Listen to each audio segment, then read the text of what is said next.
Assalamualaikum warahmatullahi wabarakatuh. Jumpa lagi Bapak Ibu dimanapun Anda berada, bersama kami tentunya dalam acara Talkshow Indonesia Sehat. Dan hari ini tentunya talkshow spesial. Kenapa? Karena narasumber kita adalah narasumber yang spesial tentunya. Siapa beliau?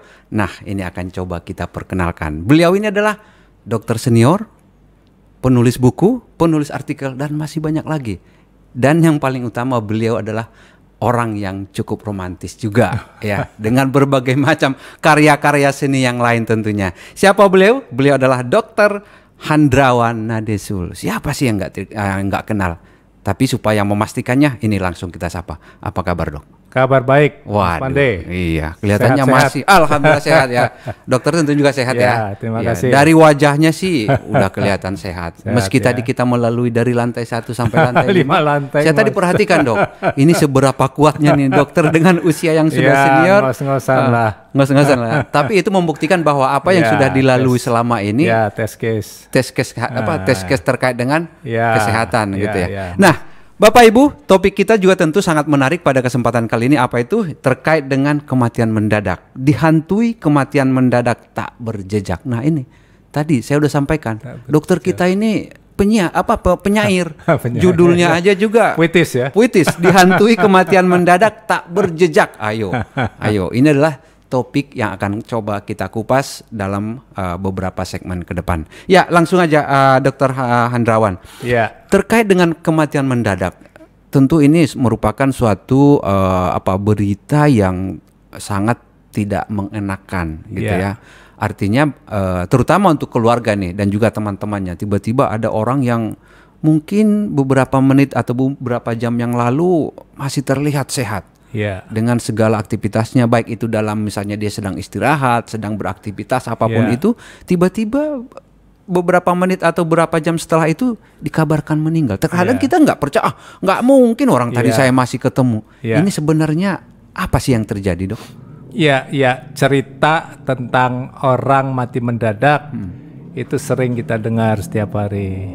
Kemarin baru reuni, baru nyanyi-nyanyi, tertawa-tawa. Hari ini meninggal. Nah, itu kan tidak diduga-duga seperti Anda sampaikan tadi. Ya, cenderung kita harus duga ini mestinya jantung. Nah, jantung itu tidak selalu orang dengan masalah jantung mati mendadak.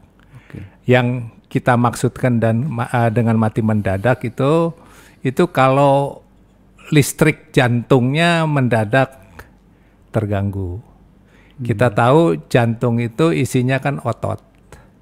Jadi jantung dindingnya itu otot. Nah, otot ini bergerak memompa ini diatur oleh listrik. Jadi di badan kita itu ada listrik. Nah, listrik jantung ini tentu ada kabel-kabelnya dan sebagainya. Jadi orang-orang yang punya keturunan kabel listrik jantungnya ini bermasalah, nah itu yang muda-muda sudah serangan jantung sehingga mati mendadak. Kita sebut sudden death ya. Jadi mati mendadak. Biasanya tidak tertolong. Tapi ada juga serangan jantung yang bukan karena listrik jantung. Jadi jantung itu ada pembuluh darah namanya koroner. Pembuluh darah koroner ini yang memberikan makan pada otot jantung. Nah, pembuluh darah koroner pada orang-orang tertentu ini bisa tersumbat. Kenapa tersumbat? Kolesterolnya tinggi. Kenapa tersumbat? Karena ada stresnya tinggi. Kenapa tersumbat? Karena faktor-faktor di luar kolesterol, ya, termasuk stres, termasuk faktor kurang gerak, kegemukan, ya, ada turunan dan sebagainya. Nah, kalau ini yang tersumbat berarti darahnya itu tidak bisa memberi makan pada otot jantung. Ketika darah tidak bisa memberi makan pada otot jantungnya bermasalah, memompanya tidak benar. Nah, karena memompa tidak benar, otak kekurangan darah, ya, terjadi serangan jantung. Gejalanya seperti apa? Yang disebut angin duduk, ya. Jadi rasa tidak enak, jantung berdebar, keringat dingin, nyeri di dada seperti ditekan, ya. Jadi mereka yang pernah mengalami tahu. Jadi nyeri dada bukan sekedar nyeri saja, tapi nyeri seperti ditindih barang berat, nyerinya menjalar ke bahu, ke lengan, ke punggung, ya, bahkan sampai ke rahang. itu khas serangan jantung koroner. Jadi suka ditanya, dok, dada saya suka nyeri.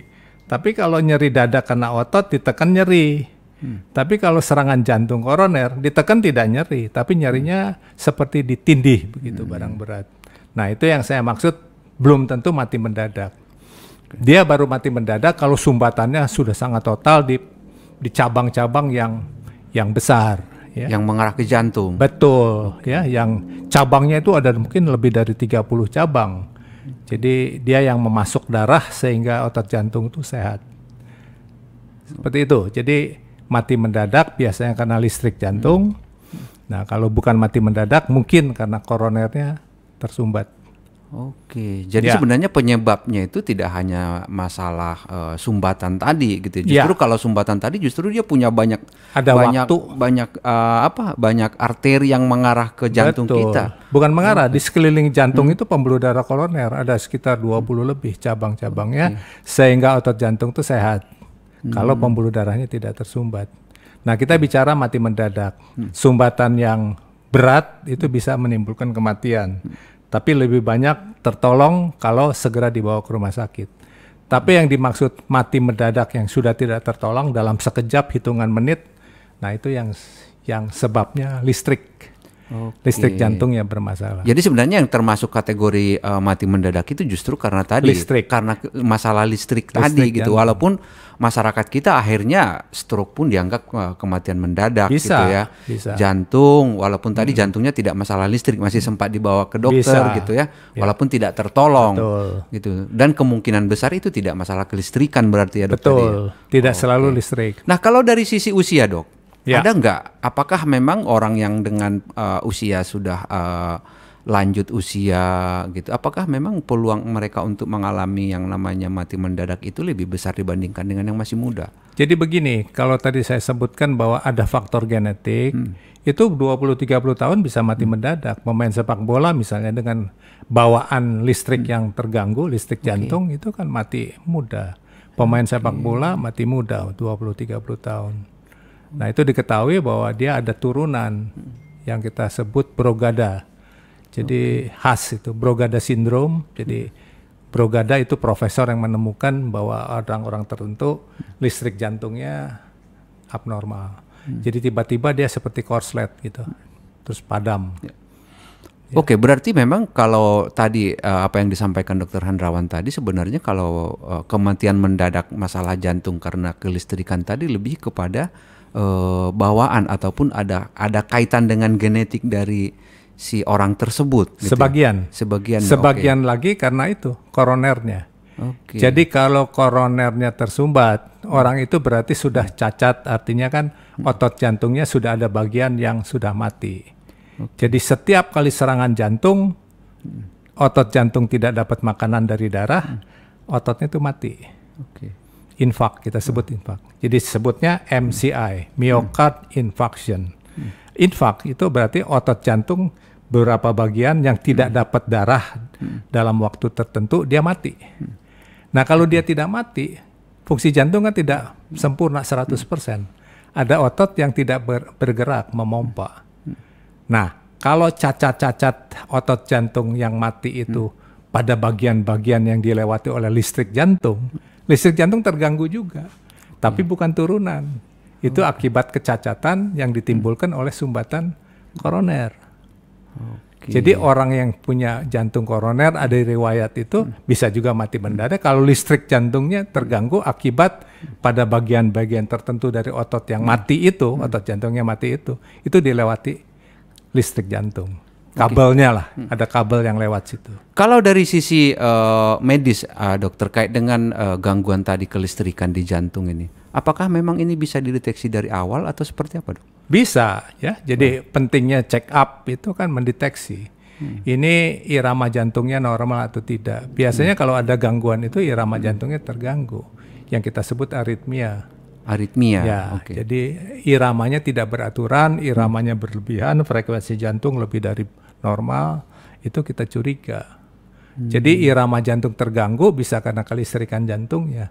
Maka orang dipasang pacu jantung itu untuk mereset supaya iramanya kembali normal. Nah, irama Tidak normal sebabnya banyak, listriknya terganggu. Ya. Kalau irama jantung ini dikaitkan dengan aktivitas, apakah ini juga termasuk pemicu dari masalah kelistrikan, Dok? Tidak. Tapi kalau ada gangguan kelistrikan, menimbulkan gangguan irama. Oke. Iya, bukan karena gangguan irama, terbalik. Jadi ada gangguan kelistrikan, irama jadi... Enggak, saya mencoba merujuk kepada beberapa kejadian gitu ya, yang orang-orang sebelumnya terlihat begitu sehat, aktif olahraga, tapi suatu saat dalam aktivitas dia olahraga tiba-tiba mengalami kematian mendadak, gitu. Apakah karena olahraganya sebenarnya atau karena yang lain? Nah, itu yang saya belum jelaskan. Jadi tadi gangguan kematian mendadak itu karena listrik. Kalau listrik itu biasanya tidak tertolong karena padam mendadak. Tapi kalau gangguan koroner karena sumbatan pembuluh darah jantung yang memberikan makanan pada jantung, itu kan prosesnya tidak selalu harus langsung meninggal. Ya, kalau dia kebanyakan tidak meninggal, tapi serangannya yang seperti saya sebutkan, keringat dingin, ya, nyeri di dada, menjalar ke lengan, ke pundak, ke rahang dan sebagainya, itu masih ada waktu untuk ditolong. Nah, waspada mereka yang punya faktor risiko. Siapa itu? Kolesterolnya tinggi, ya. Uratnya tinggi, gemuk, kurang bergerak dan sebagainya, stresnya tinggi. Nah, itu harus waspada. Kalau dia mengalami hal seperti itu, yang masyarakat awam sebutnya angin duduk, waspada. Ya, itu mungkin serangan jantung. Waktunya cuma 2-3 jam untuk dibawa ke rumah sakit supaya tertolong gitu. Karena sumbatannya itu harus dirojok dengan infus supaya dia larut, sumbatannya hilang. Kalau sumbatannya menetap, ya tergantung berapa besar sumbatan itu menyumbat pembuluh darah. Kalau dia menyumbat total, berarti kan tidak ada darah yang masuk, jantungnya lebih rusak, ya. Kerusakannya lebih besar dan mungkin kalau dia sampai tidak bisa memompa, hanya 1/3 dari kemampuan memompa, otak tidak dapat darah, meninggal. Karena otak itu tidak bisa lebih dari 10 menit kekurangan darah.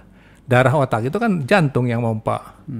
Nah, kalau jantung terganggu memompa akibat ototnya itu mati karena kekurangan darah, pasokan dari koroner yang tersumbat hanya 1/3, nah itu tidak sampai ke otak. Jadi kematian juga terjadi karena itu. Jadi koroner itu masih ada waktu untuk ditolong. Nah, kasus yang tadinya sehat, tadinya normal, mendadak besoknya meninggal karena koroner, ya itu. Karena dia tuh sudah membawa bom waktu di koronernya itu. Jadi sumbatannya masih di bawah 50%.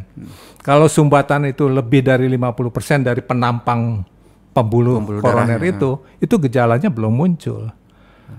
Dia baru muncul kalau di atas 50%. Ya itu nyeri dada itu. Kadang-kadang suka nyeri, kadang-kadang timbul itu. Itu proses. Timbul hilang gitu ya. Prosesnya puluhan tahun.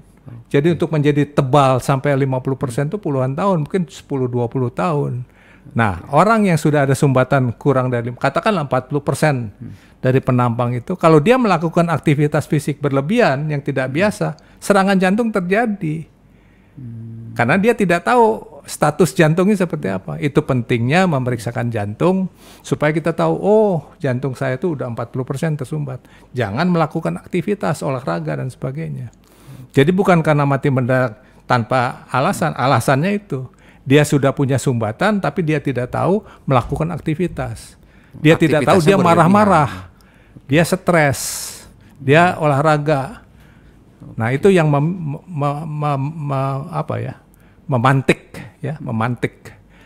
memantik serangan jantung terjadi karena tidak tahu. Tapi kalau pada orang-orang tidak mungkin terjadi.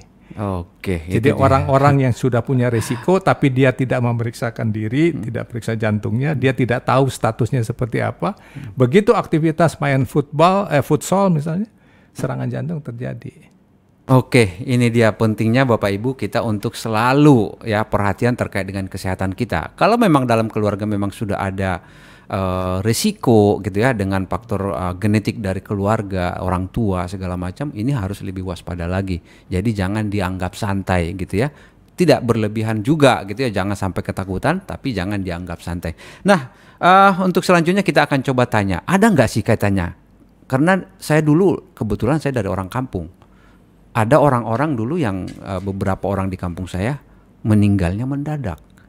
Apakah ini karena memang pengetahuan saat itu belum begitu maju, atau pengetahuan orang-orang yang ada di kampung memang sangat terbatas sehingga dikaitkan dengan mistis. Nanti kita coba tanya Dr. Indrawan ya, apakah ini ada kaitannya. Namun sebelumnya kita coba berikan untuk yang satu ini lewat dulu. Peliharalah kesehatan tubuh Anda dengan M-King. M-King adalah ramuan herbal ekstrak yang setiap tetesnya mengandung campuran herbal dan bermanfaat untuk membantu memelihara kesehatan tubuh. M-King terbuat dari bahan herbal berkualitas, daun kelor, rimpang temulawak, bunga rosella, dan buah mengkudu. Minum M-King 3 kali sehari 15 tetes. Dikonsumsi dengan mencampur 200 ml air putih. M-King, rajanya jamu tetes Indonesia.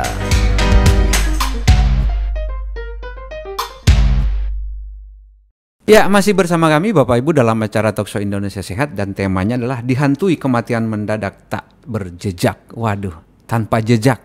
Orang sudah meninggal masih tanpa meninggalkan jejak. Luar biasa, cukup mengerikan. Nah, di sesi tadi dokter sudah memberikan beberapa gambaran terkait dengan apa sih penyebab dari mati mendadak. Ternyata begitu kompleks ya. Tidak seperti yang kita bayangkan. Tadinya kita berpikir bahwa kematian mendadak itu termasuk juga karena jantung koroner. Ternyata yang sebenarnya yang paling berbahaya adalah masalah listrik. Dan di sesi sebelumnya tadi saya sempat kita ingin menanyakan, ada nggak kaitan antara mati mendadak dengan mistis? Seperti tadi yang saya sampaikan waktu masa-masa saya kecil dulu. Ada orang meninggal mendadak tanpa kita tahu penyebabnya apa. Akhirnya masyarakat menyampaikan, wah ini gara-gara ada mistis. Ini gimana dok? Dr. Handrawan? Ya, ilmu kedokteran itu bisa menyangkal ya. Bahwa kejadian-kejadian seperti ini bukan masalah mistik, bukan masalah santet, bukan masalah magic dan sebagainya. Tapi memang ada bukti ilmiah bahwa ini bisa dibuktikan. Biasanya penelitian itu dilakukan otopsi ya. Dengan otopsi tahu kondisi jantungnya seperti apa, kematiannya seperti apa. Jadi ada dua faktor yang barangkali saya perlu ulangi. Kalau gangguan kelistrikan, faktor risiko itu pada orang itu misalnya ada orang tua, ayah, ibu yang juga mati mendadak.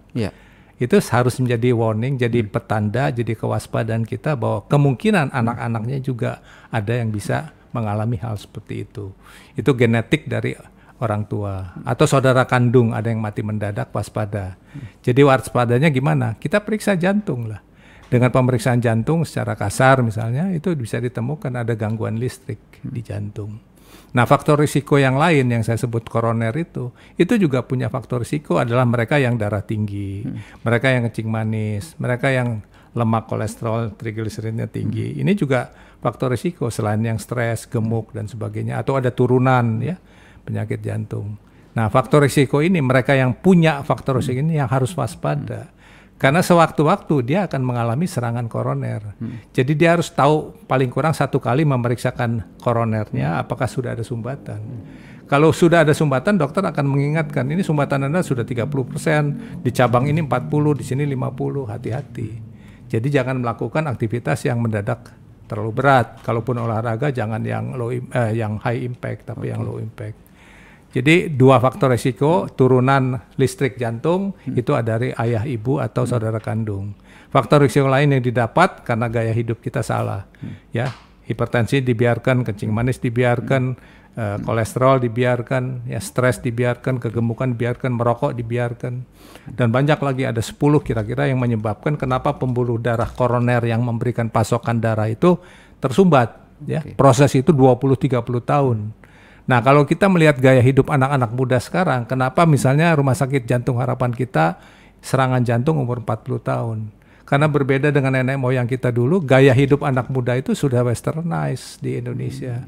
Sudah seperti orang barat. Sudah sangat berubah. Ya, pola makannya, ya gaya hidupnya dan sebagainya.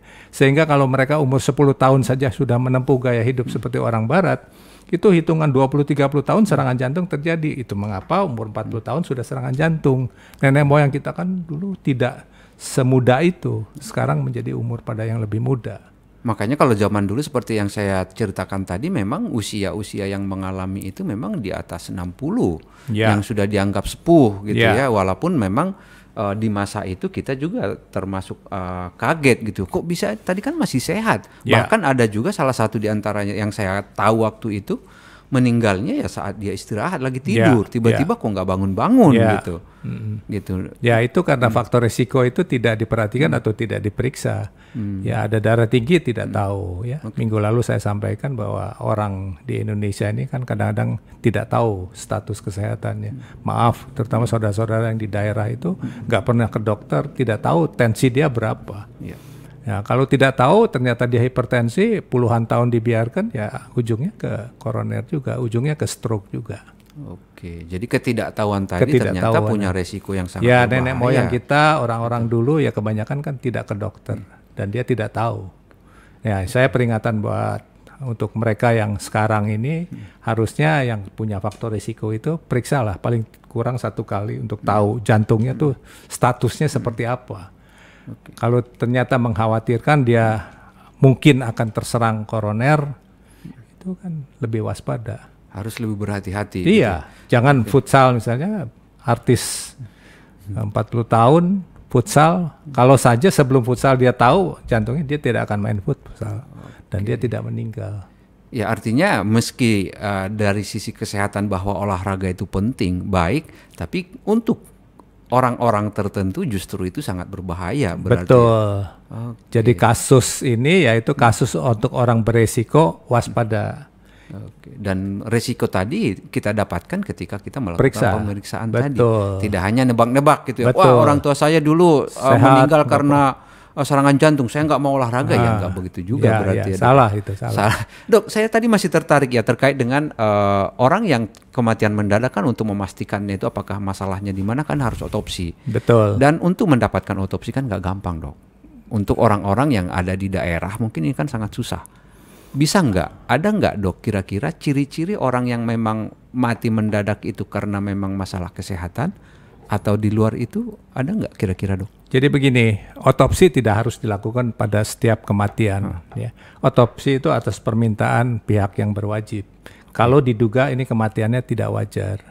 Jadi kalau dalam keluarga kita tahu dokternya sudah ada yang merawat, dia punya sakit apa ya nggak perlu otopsi. Jadi kalau ini dianggap peristiwa pidana, peristiwa kejahatan, kriminal ya harus dilakukan itu. Ya, karena seringkali gini dok, namanya di kampung tidak ada dokter, mungkin dirawat pun enggak. Seperti tadi yang disampaikan dokter, dia sebenarnya nggak tahu apakah dia mengalami kolesterol yang tinggi atau hipertensi.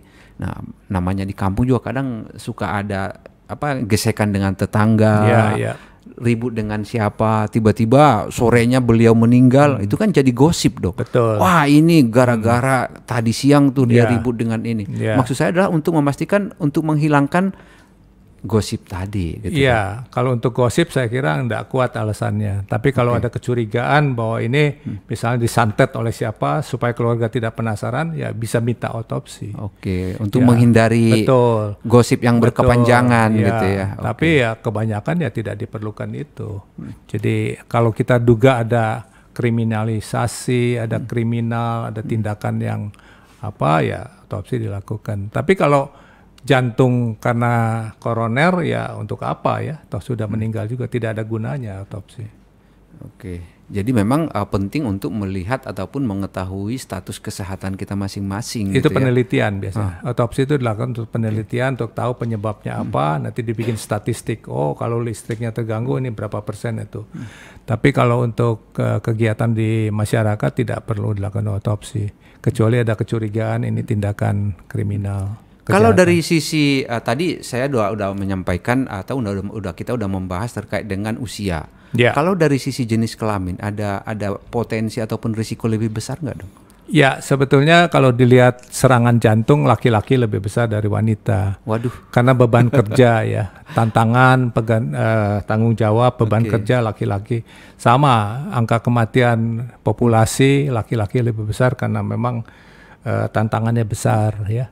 Masalahnya besar dibandingkan wanita, tanggung jawabnya besar, sehingga populasi laki-laki waktu zaman dulu ikut perang yang mati lebih banyak, sehingga rasionya laki-laki dan perempuan, laki-laki banyak yang meninggal, demikian pula serangan jantung.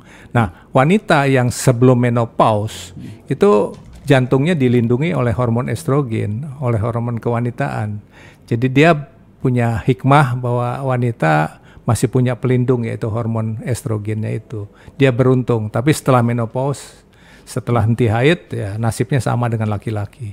Oke, jadi Ya, sebenarnya beruntung dari sisi Gender. gender ada juga tadi bahwa wanita Ya, lebih sampai diuntungkan. dia menopause tiba dia masih punya Ya lebih diuntungkan lah, kecil kemungkinan untuk serangan jantung karena dilindungi, dipayungi oleh hormon estrogen. apa yang terjadi dengan hormon itu? Iya, dia jadi lebih melindungi. Artinya kalaupun kolesterolnya banyak, itu kolesterolnya tidak bisa terlalu tinggi karena estrogen kan juga dibuat dari kolesterol. Jadi mungkin dipakai untuk itu. Hal lain bahwa biasanya unsur kolesterol baik yaitu HDL wanita tuh cenderung di atas 60-70%. Jadi HDL itu kolesterol yang baik, yang melindungi. Walaupun kolesterol tinggi, kalau HDL-nya tinggi, dia tidak berisiko. Nah, wanita juga punya Selain hormon HDL. dia juga kecenderungan Ya, HDL-nya tinggi. laki-laki rendah. Walaupun kita tahu sebenarnya Ya. perempuan itu banyak yang kecenderungannya kan lebih dari sisi berat badan, perempuan itu cenderung lebih Iya, tapi lebih berat gitu kolesterol tidak ada kaitan dengan berat badan sebetulnya. Orang kurus bisa kolesterol tinggi, orang gemuk bisa kolesterol rendah. Jadi lebih cenderung karena memang faktor macam-macam sih, genetik biasanya. Waduh, ini Ya. menarik. Ini terserah saya baru tahu ternyata perempuan itu dengan hormon yang mereka Iya, miliki itu ada hikmah di balik itu estrogennya gitu ya. itu. Waduh, dan kecenderungan dari HDL. HDL tadi itu ternyata Jadi, mereka cenderung lebih tinggi. Saya singgung sedikit HDL. Kolesterol itu kan ada yang jahat LDL, ada yang baik itu HDL. Ya. Nah, orang itu punya risiko lebih besar kalau total kolesterol normal kan 200. Ya. Dibagi HDL, nah itu kurang dari 4. Jadi misalnya 50 HDL-nya. 200 bagi 50 kan 4. Ya. Nah, dia it's okay. Tidak tidak seburuk kalau orang kolesterolnya normal 200. Tapi Tapi HDL-nya 40. Oke. Ya, jadi 5 kan? Rasionya perbandingan 200 bagi 40 kan 5. Iya. Itu lebih besar dari 4. Nah, dia lebih jelek. Oke. Walaupun normalnya sama 200. Jadi pertimbangkan walaupun kita kolesterol normal, lihat dulu HDL-nya. Kalau HDL-nya rendah ya kita harus pertimbangkan bahwa kita juga punya risiko. oke. Tapi sebaliknya orang yang di atas 200, misal 240 totalnya. Tapi itunya 80 HDL-nya. Cuman 3. Risikonya masih rendah. Gitu. Lebih baik dibandingkan yang 200 tapi HDL-nya 40. Waduh. Ya kan? Jadi tidak berpatokan, makanya selalu Tidak disampaikan, semata-mata hanya jangan itu. hanya Total kolesterol saja. total Ya, gitu. dilihat. Dan unsur dari kolesterol kan banyak, bukan saja HDL, LDL, ada yang lainnya juga. Waduh, ini pengetahuan baru tentunya bagi kita. Meski memang secara gampang memang edukasi yang dilakukan itu lebih kepada kolesterol total, tapi ternyata itu bukan jaminan. Masih ada hal-hal yang harus kita perhatikan. Ya, gitu feramen dari kolesterol kan ada. Oke. Baik dok, ini rasanya karena waktu kita memang di sesi ini sudah cukup ya. Kita akan coba lanjutkan nanti di sesi berikutnya dengan topik yang sama tentunya dok. Mudah-mudahan apa yang sudah disampaikan ini menjadi pelajaran bagi kita tentunya supaya kita lebih sehat. Dan jangan lupa tetap ikuti Talkshow Indonesia Sehat di sesi ataupun segmen berikutnya. Sampai jumpa.